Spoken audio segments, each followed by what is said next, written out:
इंसान अपने सर्वनाश का कारण स्वयं होता है, उसका कोई सर्वनाश नहीं करता। कंस का सर्वनाश नहीं होना था, भगवान से बैर ले लिया।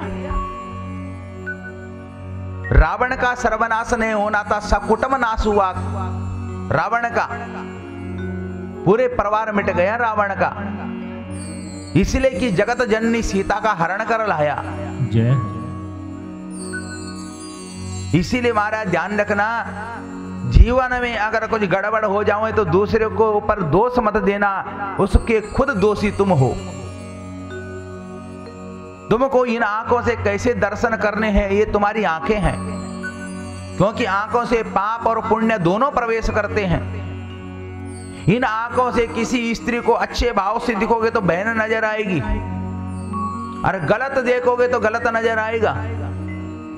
इन आंखों से जैसा मर्जी दर्शन कर लो, पाप पुण्य दोनों आंखों में है।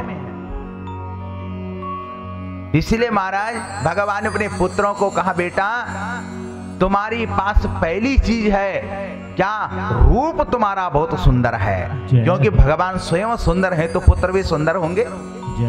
ये बेटा तुम्हारा रूप बड़ा सुंदर है, क्योंकि मैं सुंदर हूं। भगवान कृष्ण बोले दूसरा, हे पुत्रों 123 साल में भी मैं आज 20 वर्ष का लगता हूं। भगवान 20 वर्ष के लगते थे 123 साल में। भगवान की रानियां भ्रम में पड़ जाती है। जब भगवान अपने पुत्रों के साथ चलता था ना, तो रानियां भ्रमित तो हो जाती थी, कौन पति है कौन पुत्र पहचान नहीं पाती है, इतना जवान दिखता है कन्हैया। कन्हैया कहता है, पुत्रों मैं जवान हूं, 123 साल में भी जवान दिखता हूं। हे पुत्रों तुम्हारे हाथ में जवानी भी है, युवा अवस्था। और तीसरा भगवान कृष्ण बोले, हे पुत्रों तुम्हारे पास राज सत्ता है, क्योंकि तुम्हारा बाप कृष्ण स्वयं राज सत्ता का मालिक है। बाप की संपत्ति तो बेटे की ही होती है ना, इसलिए बेटा आज नहीं तो कल हे पुत्रों तुम्हारी ये संपत्ति हो जाएगी। और हे बेटा चौथी चीज, रूप सुंदर है, युवा अवस्था है, राज सत्ता है, और संपत्ति बहुत हो। चौथा, पैसा बहुत ज्यादा हो तो कोई कोई बच पाता है, कोई कोई बच पाता है, कोई उस धन का गलत अर्थ निकालता है, गलत कर लेता है, गोरख धंधों में निकाल लेता है, जुआ में गंवा देता है। पर जुआरी की हालत क्या होती है महाराज, आपने वेदों में भी दर्शन करा। हे पुत्रों तुम जवान हो, सुंदर हो, राज सत्ता तुम्हारे हाथ में है, संपत्ति बहुत है। बेटा चार चीज जब जीवन में आ जाए, जब आपके जीवन में चार चीज आए ना बहनों, चार चीज आपके पास जब आ जाए तो इन चारों चीजों, ये चार चीज आपको नरक भी डाल सकती है और स्वर्ग भी डाल सकती है। जय हो।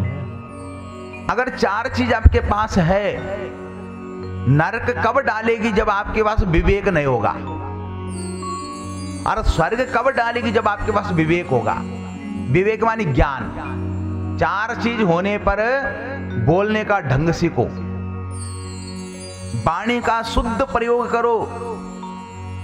ये वाणी जहर भी उगलती है तो मधुरता भी। इस वाणी से जैसा मर्जी कर दो। भगवान कृष्ण बोले तुम्हारे पास सब कुछ है मगर विवेक नहीं है पुत्रों, क्योंकि तुम जिसका मर्जी उल्टा काम कर देते हो, जिसको मर्जी गाली दे देते हो, राज सत्ता की आड़ में तुम पता नहीं क्या क्या कर देते हो।